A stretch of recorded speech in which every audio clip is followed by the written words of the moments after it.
LDS discovery journey में आप सभी का स्वागत है। मैं आप सभी को हृदय से प्रणाम करती हूँ। आप सभी को मैं एनर्जी अपडेट शेयर करने वाली हूँ, लेकिन उससे पहले मैं आप सभी को बताना चाहती हूँ, जिनको अभी अभी पता चला है कि वो ट्विन फ्लेम जर्नी में हैं या बहुत सालों से उनको पता है लेकिन अभी भी उनकी ग्रोथ नहीं हो पा रही है, तो मैं रिकमेंड करूँगी कि आप मेरे पुरानी वीडियो ना देखकर, तो मैंने एक प्लेलिस्ट बनाई है twin flame journey detail step by step. आप वहाँ से देखना शुरू करें। एक डायरी बनाइए, उसमें जितनी भी नॉलेज आपको मिल रही है सब लिखते भी जाइए, एंड वो आपकी सेल्फ ग्रोथ के लिए वो डायरी बन रही है। ओके, जितनी स्पिरिचुअल नॉलेज होगी, एक सही नॉलेज होगी, उतनी ही आप इस जर्नी को बड़ी ही ईजी तरीके से देख पाओगे और इस यात्रा में आगे बढ़ पाओगे।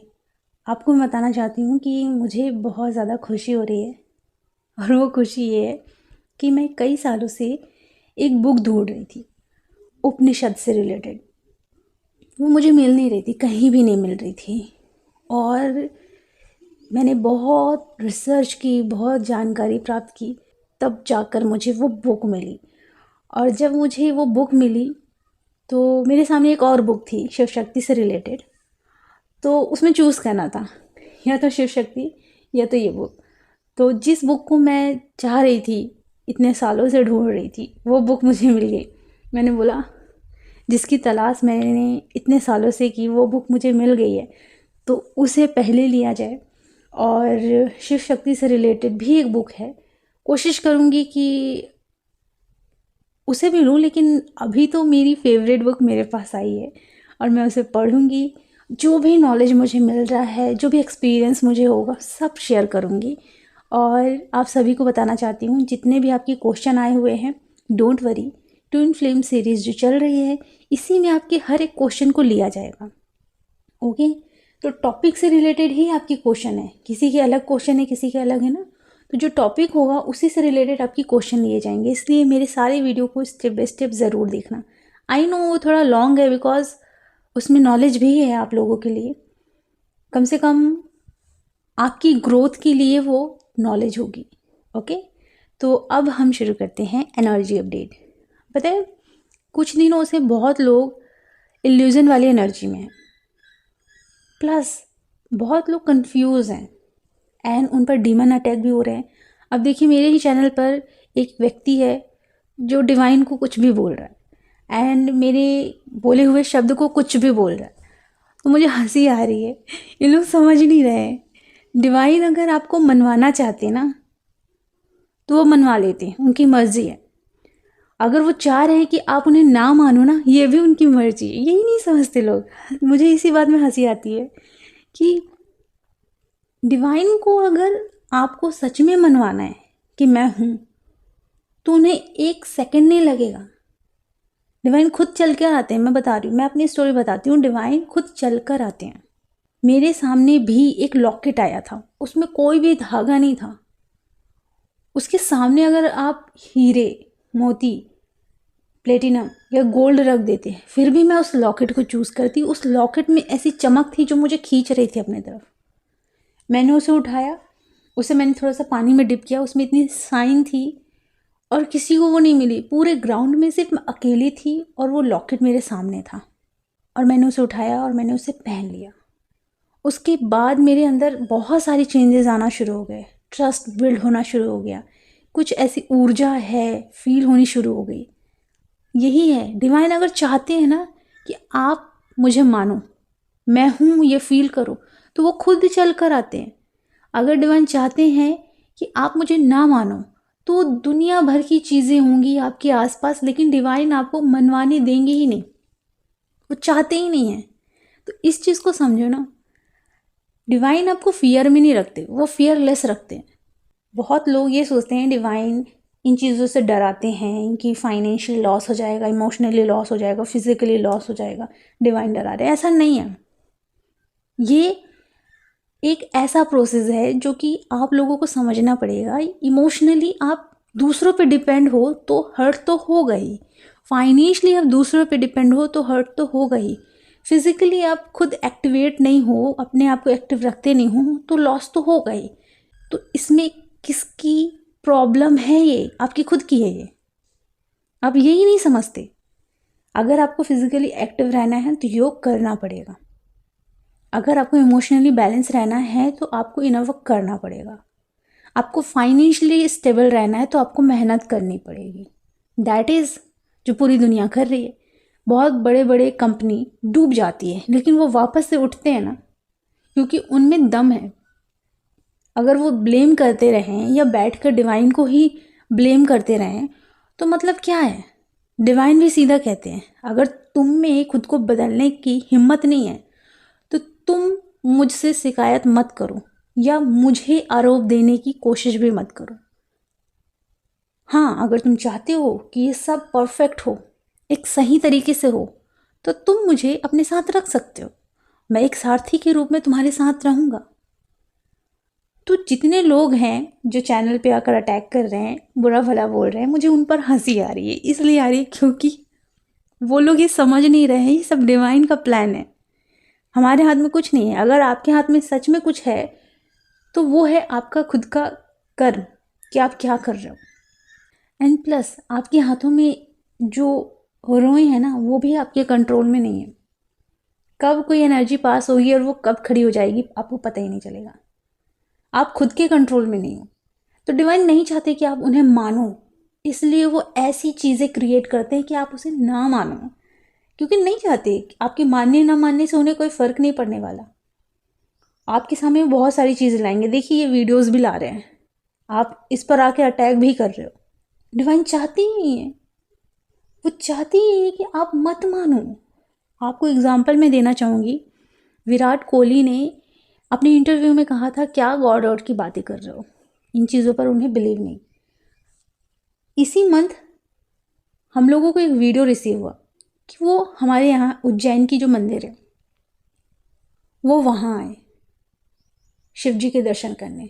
देखिए, उनके ही मुंह से निकला था वो इन चीज़ों को नहीं मानते और वो यहाँ आए। तो डिवाइन जब चाहते हैं तो अपने बंदे को बुला लेते हैं। जब वो चाहते हैं कि ये मुझे अब मानना शुरू करे तो वो बुला लेते हैं। एक झटके में हो जाता है। बहुत लोग डिवाइन को नहीं मानते। मेरे केस में मैं आपको बताती हूँ, जो मेरी एनर्जी है स्प्लिट सोल, वो डिवाइन को बिल्कुल नहीं मानती थी, बिल्कुल भी नहीं। एंड देन जैसे ही मेरा सामना हुआ है, सडनली उनके अंदर चेंजेस आए और वो डिवाइन को मानना शुरू कर दिए। क्यों? डिवाइन जब चाहते हैं तब वो मनवा ही लेंगे, और जब वो नहीं चाह रहे ना तो दुनिया भर की चीज़ें कर लो। वो नहीं चाहते मतलब नहीं चाहते, वो भी उनकी मर्जी होती है। वो नहीं चाहते कि आप मुझे मानो, आप ऐसे ही रहो। अरे ज़रूरी भी यार, अगर सिर्फ एंजल ही एंजल होंगे तो मज़ा थोड़ी ना आएगा। डीमंस भी होंगे तभी तो मज़ा आएगा, तभी तो फाइटिंग में मज़ा आएगा। तो जितने लोग मेरे कमेंट में आते हैं और बुरा भला मुझे बोल रहे हैं, बोलो, जितना आपके अंदर गंदगी है करो, क्योंकि आप सिर्फ मुझे नहीं बोल रहे हो, जितना आप बोल रहे हो वो खुद को ही बोल रहे हो। क्योंकि जो जैसा होता है वो खुद को वैसा देखता है एंड दूसरों को भी वैसा ही देखता है। तो आपका जैसा नज़रिया है आप वैसा करो, वो जो अच्छा लगता है आप वो करो, मना ही नहीं है। बट हाँ, मैं नहीं चाहती कि मंदिर में गंदगी हो, इसलिए मैं डिलीट कर देती हूँ। मुझे पॉजिटिव वाइब्रेशन पसंद है। पॉजिटिव वाइब्रेशन में कोई अपनी एक्सपीरियंस शेयर करता है, वो भी मुझे पसंद है। लेकिन अगर कोई मंदिर को बुरा भला बोल रहा है और मैं जो इस मंदिर की पंडित हूँ, एक इंस्ट्रूमेंट हूँ, मुझे कोई बुरा भला बोल रहा है, तो उससे क्या होता है कि मैं अपने अराउंड निगेटिविटी को रखना नहीं चाहती। बिकॉज निगेटिविटी का काम ही है गलत काम करना, गलत बोलना, जज करना, परेशान करना, है ना। तो उनका जो काम है वो अपना काम करे, मेरा काम है ऐसी निगेटिविटी को रिमूव करना। ओके, और हम लोग इस जर्नी में इसलिए तो आए हैं, निगेटिविटी को रिमूव करने के लिए, अपने अंदर से और बाहर से भी। ओके, तो थोड़ा समझने की कोशिश कीजिए। जो चैत्र नवरात्रि चल रही है, इस चैत्र नवरात्रि में हमारी जो माँ दुर्गा थी, उन्होंने असुर का वध किया। तो इस दौरान डीमंस अटैक भी हो रहे हैं। तो जैसे मेरे चैनल में हुए, हो सकता है आपकी लाइफ में भी हो रहे हों। बहुत इशू चल रहे हों, परेशानी हो रही हो, टेंशन हो रही हो, अंदर के जो डीमन है आपको परेशान कर रहे हैं। कभी कभी आप रो रहे हो बहुत ज़्यादा, कभी कभी आप अपने ट्यून को याद कर रहे हो, बहुत मिस कर रहे हो, हार्ट बीट बड़ी तेज़ हो जा रही है, अचानक से अंदर पेन हो रहा है, बॉडी में पेन हो रहा है, ये आपके अंदर के असुर हैं जो आप पर हावी हो रहे हैं। और जैसे जैसे ये नवरात्रि अपने चरम सीमा में पहुंचेगी, असुर का वध करेगी, वैसे ही आपके अंदर जितने भी असुर जो सरफेस पर आ रहे हैं वो भी क्लीन होंगे। डिवाइन अंदर से क्लीन कर रहे हैं। तो आपके अंदर भी असुर होते हैं जो आपको परेशान कर रहे हैं। बॉडी में पेन हो रहा है ना, आपके अंदर का असुर है।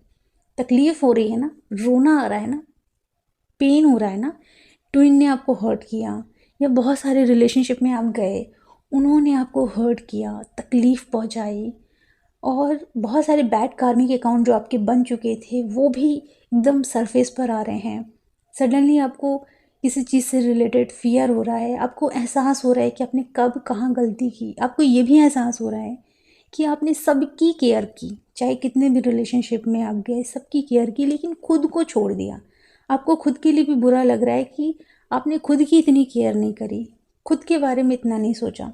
आपको ये एहसास हो रहा है कि मेरी गलती थी। आप चाह रहे हो इस बार कि मैं अपने तरफ ध्यान दूँ, अपना ख्याल रखूँ, क्योंकि जितने लोगों ने आपको हर्ट किया, कहीं ना कहीं आप इमोशनली बहुत ज़्यादा डिस्टर्ब हो गए। अंदर बहुत ज़्यादा डिसकम्फर्ट भरा पड़ा है, वो सरफेस पर आ रहा है और वो रिलीज़ होना चाह रहा है। इमोशनल सॉन्ग भी लगा सकते हो, डिवाइन के सूदिंग सॉन्ग भी लगा सकते हो, रिलीज़ करो। कॉपी लो, पेन लो, जितने भी वुंड्स आपको याद आ रहे हैं लिखो। एक सूदिंग म्यूज़िक लगा कर या कोई भी सॉन्ग लगा लो जिससे कि आपका पेन रिलीज़ हो। आप लिखो किसने आपके साथ बुरा किया, क्या किया, एक एक चीज़ जो सरफेस पर आ रहा है, फिर आपने खुद के साथ क्या क्या किया, वो सब लिखना शुरू करो, सब रिलीज़ करो। ये क्लिनजिंग होती है। आपके अंदर का असुर क्लीन होना चाह रहा है। आपके अंदर का जो असुर है वो सरफेस पर आ रहा है, उसे क्लीन करो। जैसे कि इस चैत्र नवरात्रि असुर का वध माँ दुर्गा करती है, वैसे ही आप शक्ति बनकर अपने अंदर के असुर का वध करो। ओके। एंड कल हो सकता है लोगों को पर्जिंग हो रही हो। क्यों हो रही थी, कभी सोचा? कल थी चैत्र नवरात्रि की 7वीं। ओके। और 2023 को जब हम मिलाते हैं तो 7 बनता है ना, तो ये भी एक पोर्टल के रूप में ही था, क्योंकि चैत्र नवरात्रि की कल 7वीं थी, इस वजह से वो पर्जिंग हो रही थी। हो सकता है आज भी हो। तो जैसे मैंने बताया है वैसा करो, अच्छे से क्लिनजिंग करो अपनी। परेशान होने की ज़रूरत नहीं है, ये बस आपके अंदर के असुर हैं जो सरफेस पर आ रहे हैं, जो कि क्लीन होना चाहते हैं। डिवाइन भी हम पर काम करते हैं डियर। अगर हमारी हिंदू धर्म में इतने सारे त्यौहार हैं तो इन त्योहारों का मतलब ही यही है कि आपके अंदर के असुर को क्लीन करना, आपके अंदर से आपको शक्ति बनकर अपने आप को पीस देना है। आपको विक्टिम मेंटालिटी नहीं रखनी है। जो होता है डिवाइन की मर्जी से होता है। आपको ये नहीं सोचना है कि मैंने गलती कर दी। ठीक है, अगर लग रहा है गलती कर दी तो सीख जाओ। एंड प्लस ये भी सोचो कि ये सब डिवाइन की मर्जी थी। जो होता है डिवाइन की मर्जी के अकॉर्डिंग हो रहा है। तो ना किसी को आप ब्लेम करो और ना खुद को ब्लेम करो। सरेंडर कर दो डिवाइन को कि ये तो आपकी मर्जी से हुआ है ना, तो इसमें अब मेरा कोई कसूर नहीं है। ऐसे करो और आगे बढ़ो। मैं इसलिए बता रही हूँ बिकॉज इस जर्नी में जो जो आप लोग फेस कर रहे हो, जो जो सरफेस पर आ रहा है, ये चैत्र नवरात्रि में जो चीज़ें हुई थी वो चीज़ें हो रही हैं। तो चैत्र नवरात्रि में हुआ था एक असुर का वध जो 9 दिनों तक चला था। वैसे ही आपके अंदर जो असुर है, जो पेन है, तकलीफ़ है, निगेटिविटी है, बॉडी से रिलेटेड बीमारी है, वो सब सरफेस पर आ रही है। मेरे केस में क्या हुआ था कि फर्स्ट टाइम जब नवरात्रि लगी थी, जब दुर्गा जी बैठाते हैं तब, उस समय मेरे सैक्रल, सोलर एंड रूट चक्रा की निगेटिविटी रिलीज़ हो रही थी। मैं अपने पैरों पे भी खड़े नहीं हो पा रही थी। इतना पेन था, इतना ज़्यादा पेन था, मैं रोती थी। उस रोने से मेरी पर्जिंग जो हो रही थी, क्लिनजिंग हो रही थी मेरी। लेकिन मैंने हार नहीं मानी। बाबा रामदेव का जो योगा होता है पैरों से रिलेटेड, धीरे धीरे मैं मूव करती थी, क्योंकि मैं मूव भी करती थी ना तो बहुत पेन होता था। इतना पेन होता था जैसे मानो कोई हथौड़ा मार रहा है, कील मार रहा है, इतना ज़्यादा पेन होता था। लेकिन फिर भी मैं अपने फिंगर्स को हिलाना शुरू करती थी, धीरे धीरे मूव करती थी। एंड फिर मेरी मम्मा ने बहुत मालिश की, बहुत बहुत ज़्यादा उस पर ट्रीटमेंट किया, तब जाकर मैं अपने पैरों पे खड़े हो पाई। तो वहाँ मैंने ये समझ लिया था कि ये डिवाइन की मर्जी है और ज़रूर क्लिनजिंग हो रही है। मैं ये सोचती हूँ, ऐसे सोच के चल रही थी। सोचिए, इतने पेन में भी मैं डिवाइन पर बिलीव कर रही थी और स्पिरिचुअलिटी पर भी बिलीव कर रही थी एंड क्लिनजिंग पर भी बिलीव कर रही थी। ज़रूर मेरे अंदर से कुछ क्लीन हो रहा है। और बहुत ही ज़्यादा नेगेटिव एनर्जी मेरे अंदर फंसी पड़ी थी, शायद पैरों में, रूट चक्रा, सैक्रल चक्रा, सोलर पिक्सल चक्रा में बहुत ज़्यादा पेन था। तो ज़रूर यहाँ की निगेटिविटी रिलीज़ हो रही, इतना बिलीव भी था। लेकिन ट्रीटमेंट तो करना है ना, तो ट्रीटमेंट भी मैं करवा रही थी, डॉक्टर से भी करवा रही थी, आयुर्वेदिक भी ट्रीटमेंट चल रहा था एंड योगा भी चल रहा था, मेडिसिन भी खा रही थी मैं। मेडिसिन से तो कुछ हो ही नहीं रहा था, इंजेक्शन भी लगवा लिया, कुछ नहीं हो रहा था। तो मुझे समझ में आ गई ये क्या हो रहा है, तो क्लिनजिंग हो रही है। तो मैं इसे इंजॉय भी कर रही थी। सोचिए, इतना पेन हो रहा था, रो रही थी, इंजॉय भी कर रही थी। क्यों? क्योंकि मुझे खुशी हो रही थी, कुछ तो ख़त्म हो रहा मेरे अंदर से, कुछ तो क्लीन हो रहा है, ये हो रहा था। तो दुर्गा जी जब बैठाते हैं उस समय भी एक ऐसा नियम चलता है ना कि रावण का वध होता है। तो रावण क्या इंडिकेट करता है? आपके अंदर का रावण, असुर, निगेटिविटी, इनको इंडिकेट करता है। तो जब दुर्गा जी बैठाते हैं तो दशहरा लगता है और रावण को जलाया जाता है। तो ये बाहर का खेल नहीं होता, ये अंदर का खेल होता है। अंदर की प्योरिटी आपको क्रिएट करनी है और निगेटिविटी को बर्न करना है, ख़त्म करना है। वैसे ही चैत्र नवरात्र भी आपके अंदर के असुर को ख़त्म करने के लिए कहता है। ओके, तो जितना भी पेन हो रहा है, कभी डाउन, कभी नेगेटिव इमोशन सरफेस पर आ रहे हैं, कभी पेन, ये सब जितना भी आ रहा है ये आपकी ही लाइफ का है। बैठो, क्या क्या सरफेस पर आ रहा है देखो, लिखो। जब लिखोगे, इमोशनल सॉन्ग भी लगा लीजिएगा, मैं कह रही हूँ, जिससे कि अच्छे से क्लिनजिंग हो। रोना आ रहा है, लिखो, एक एक चीज़ लिखो। उसके बाद जितनी क्लिनजिंग होनी है वो हो जाएगी। और जो भी आपने लिखा है उसे बाद में फाड़ कर बर्न कर दीजिएगा। ओके, एंड फिर एक नॉर्मल मेडिटेशन कीजिएगा, बहुत अच्छा फील होगा आपको, पीस फील होगा। डिवाइन को हर टाइम इनवाइट करिएगा। ओके, तो ये है आज की कुछ एनर्जीज़ और मैंने बड़े अच्छे से और बड़े डिटेल से बताया है। और खुश हो जाइए, डीमंस अगर अटैक करते भी हैं तो हम इतने बैलेंस में आ जाते हैं ना कि हमें फ़र्क ही नहीं पड़ता। ये एनर्जी होनी चाहिए, क्योंकि पहले थोड़ा बहुत मेरे इफ़ेक्ट हो जाती थी, बट अब नहीं होती। अब मुझे हंसी आती है, क्योंकि इसमें भी डिवाइन की मर्जी है। तुम मुझे कुछ बुरा बोल रहे हो, इसमें भी डिवाइन की मर्जी है। तुम मुझे कुछ नहीं भी बोल रहे हो, इसमें भी डिवाइन की मर्जी। लेकिन हाँ, चैलेंजेस आपकी लाइफ में आते रहेंगे, मेरी लाइफ में भी चैलेंजेस आते रहते हैं। तो ये सारी चीज़ें होती हैं। तो जर्नी का मतलब ये नहीं होता कि बस रुक जाना ठहरे हुए पानी की तरह। नहीं, ठहरा हुआ पानी गंदा हो जाता है, मच्छर पनपने लगते हैं, कीड़े आ जाते हैं उसमें। आपको हमेशा बहते रहना है। तो जो पानी होती है ना, पानी के सामने बहुत पत्थर आते हैं, बहुत ज़्यादा पत्थर आते हैं, पर उसे बहते रहना है, आगे बढ़ते रहना है, तभी तो वो मीठा रहेगा। अगर वो रुक जाएगा तो गंदा हो जाएगा। ओके, अगर वो बहना ही बंद कर देगा तब तो उसकी हालत ही ख़राब हो जाएगी, है ना। तो आपकी जो दुनिया है उसमें आपको बहते रहना है। बस आपको इतना ध्यान रखना है कि इस यात्रा में आपको बहुत कुछ सीखना है और सीखते चले जाना है और ख़ुद की तरफ अपना कनेक्शन स्ट्रॉन्ग करते जाना है। बाकी मैं ट्विन फ्लेम जर्नी से रिलेटेड जो सीरीज़ बना रही हूँ उस वीडियो को ज़रूर सुनना। अपना ख्याल रखना, खुश रहना और गॉड ब्लेस यू।